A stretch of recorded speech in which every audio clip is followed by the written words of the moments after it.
Imagine two alien girls, shivering alone, no home, no clothes, no hope left in their eyes. Everyone passed them by, calling them worthless, beyond saving. But then, a human man stopped. He didn't see filth, he saw souls needing warmth. With a single whisper, "Both of you come home with me," he changed their world forever. This is the story of how compassion can bridge galaxies, and how two lost girls found love, safety, and a true family in the arms of a human. They sat together beneath the wreckage of a crumbled shelter, two alien girls, their slender shoulders pressed close as they tried to share what little warmth they had left. Their skin was marked with grime, bruises running like rivers across delicate bones. Their eyes, huge and luminous, stared at the streets beyond where humans and other species passed without a single glance. Each passing hour felt like an eternity, their hopes splintering and scattering like ash in a storm. The taller one, Leary, tried to hide her trembling. She was older by a few cycles and felt responsible for the younger girl, Nyla. But her own ribs jutted out so sharply that even she doubted she could protect them for another day. Her hair, once a soft, shimmering silver, was now matted and tangled. Nyla, only a child, kept her face buried against Leary's side, her soft cries muffled. They had lost everything, their parents, their home, their world. Pirates had razed their settlement, stolen their food, their water, everything that made life bearable. No one had come to help. No rescue ships, no officials, no compassionate passers-by. Only silence and the slow gnawing death of hunger and cold. Nyla would wake each morning asking if today they'd find food. Leary would whisper lies, telling her they might. But each day ended the same. Empty bellies, colder bones, weaker spirits. Humans were known on this planet. Some merchants, some travelers, some adventurers. But even they looked through the girls as if they were nothing more than discarded trash. Leary had begun to accept that they might never be saved.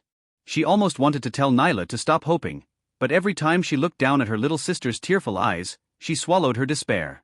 A cold wind swept through the ruins, tearing at their thin coverings. Nyla whimpered, clutching Leary tighter. Leary forced a weak smile, pulling her closer, trying to shield her from the icy bite. But inside, she felt her body shutting down, each shiver deeper than the last. They didn't know how many days had passed. Time had lost meaning. They only knew that each breath felt like a borrowed gift.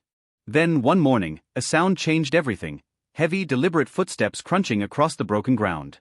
Leary instinctively pushed Nyla behind her, her thin arms trembling as she held her protectively. A man emerged from the shadows, human, taller and broader than any alien they had seen before. His eyes were tired but kind, scanning the area carefully until they landed on the two girls. Leary glared, though she could barely hold herself upright. "We have nothing to give, leave us alone," she croaked, voice hoarse from days without water. The man didn't move closer immediately. Instead, he knelt where he stood, lowering himself so his gaze met theirs at eye level. His voice was low, almost gentle. "You're not garbage," he said, the words echoing strangely in the silent ruins. "I see you."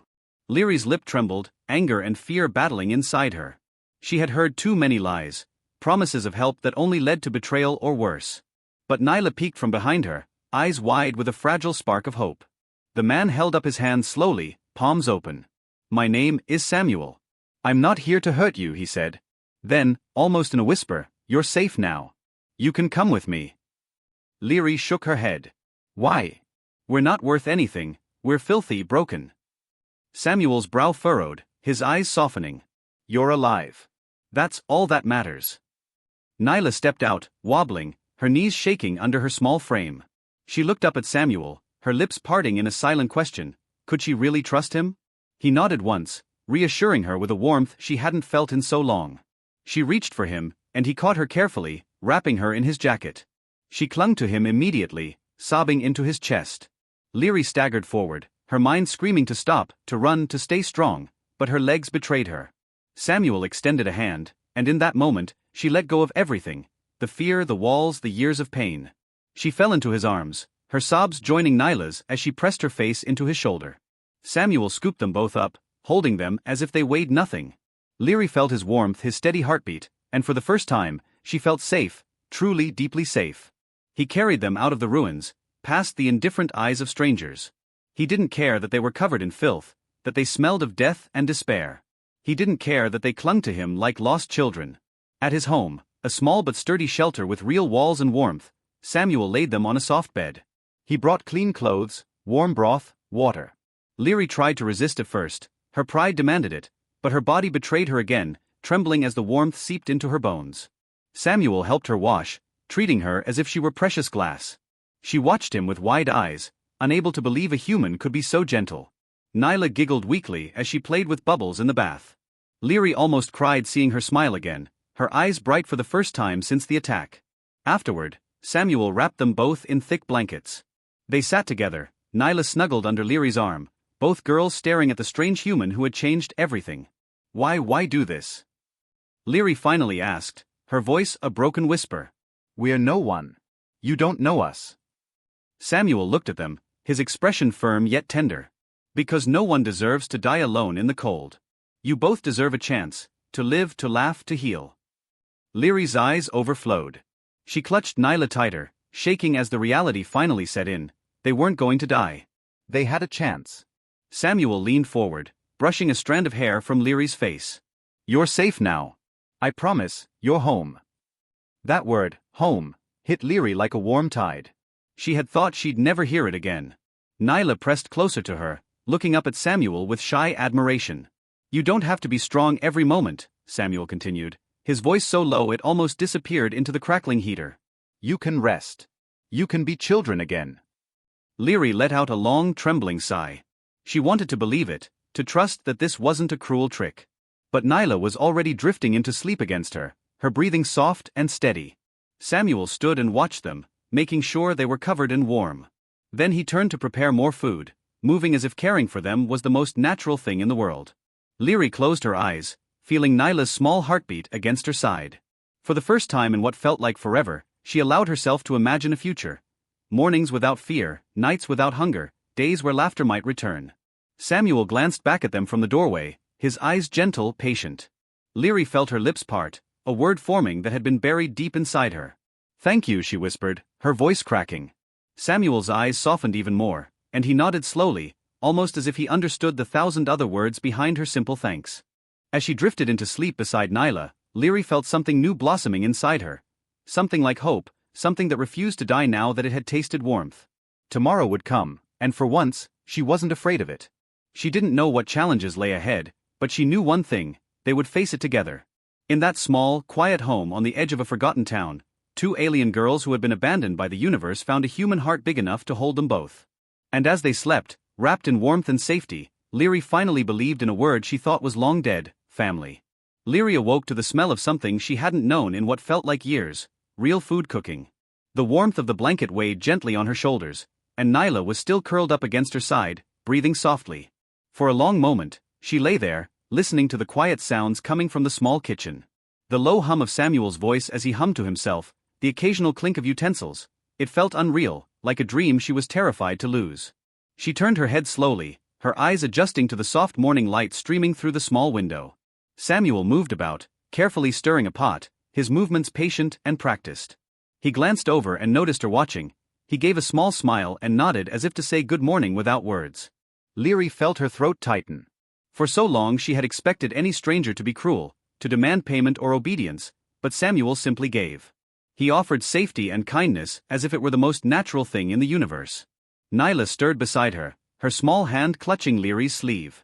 When she opened her eyes, she blinked in confusion, her gaze darting around until it landed on Samuel. A bright, innocent smile spread across her face, so pure that Leary felt tears prick her eyes. Food. Nyla whispered, almost afraid to hope. Samuel laughed softly. Yes, little one. Real food. Come, both of you. Eat as much as you want. Nyla scrambled from the bed, stumbling as her weak legs adjusted. Leary stood more slowly, the aches in her bones reminding her of the days spent starving and cold. But when she reached Samuel, he held out a steaming bowl with both hands. She took it carefully, feeling the heat seep into her numb fingers. The scent made her head spin with hunger, and Nyla eagerly dipped her spoon into her own bowl, stuffing her cheeks. Samuel sat across from them, watching with quiet satisfaction. He didn't rush them or push them to talk. He simply existed there with them, steady and warm. When Nyla finally slowed down, her stomach too full to continue, she looked up at Samuel shyly. Thank you, Papa. The word slipped out so naturally that it stunned the room into silence. Leary's breath caught in her throat, her spoon halfway to her lips. Samuel's eyes widened slightly, but he didn't flinch. Slowly, he leaned forward and ruffled Nyla's hair. You're welcome, he said softly. And you can call me that if you want. Both of you can. Leary dropped her spoon, her hands shaking. No one had ever offered them family, let alone a father. The idea felt so big, so impossible, that she almost wanted to run. But Nyla crawled into Samuel's lap, pressing her cheek against his chest, sighing as if she had finally come home. Leary felt her heart clench, her mind screaming at her to pull Nyla back, to protect her from disappointment. But when she saw Samuel wrap his arms around Nyla, saw the gentleness in his eyes, something inside her finally gave in. She pushed her bowl aside and stood shakily, moving toward them. Samuel looked up, his expression open and welcoming. Leary hesitated for only a moment before she knelt beside him, her fingers trembling as she reached to touch his sleeve. Samuel shifted, opening his other arm to her without hesitation. Leary's breath hitched, and then she collapsed into his embrace, her body racked by sobs she had held back for too long. For a long time, they stayed like that, the two alien girls and the human who saw them not as burdens but as family. Samuel held them close, one arm wrapped around each of them, his warmth seeping into their cold bones, his heartbeat a steady drum they could finally trust. As the days passed, the girls slowly regained strength. Samuel helped them wash, taught them to cook simple meals, let them wander his small garden. Nyla discovered flowers and would spend hours picking them, weaving small crowns to place on Leary's head. Leary learned to smile again, not just forced tight-lipped smiles, but real, bright ones that lit up her eyes. At night, Samuel would tell them stories, about stars, about old Earth myths, about brave women and gentle men, about creatures who found their way home even after terrible storms. Nyla would fall asleep quickly, nestled against his side, while Leary stayed up listening to his voice, memorizing every word like a lifeline. Sometimes Leary would wake from nightmares, screaming as memories of pirates and cold floors came rushing back. Samuel would come running, sitting beside her bed and holding her hands until her breathing steadied. He never scolded her for being afraid. Instead, he whispered that she was safe now, that he wouldn't let anyone hurt them again. One night, as the moonlight spilled across the floor, Leary lay awake staring at Samuel where he slept in a chair beside their bed. She studied the lines on his face, the small scars on his hands. She wondered what he had lost before he found them, what pain he carried in those tired eyes. Quietly, she slipped from the bed and knelt beside him. Her fingers reached out, brushing over his calloused hand. He stirred, blinking awake, confusion quickly replaced by warmth when he saw her. I'm sorry, she whispered. For everything. For not trusting you. For being broken. Samuel shook his head and leaned forward, pressing his forehead to hers. You're not broken, Leary. You're strong.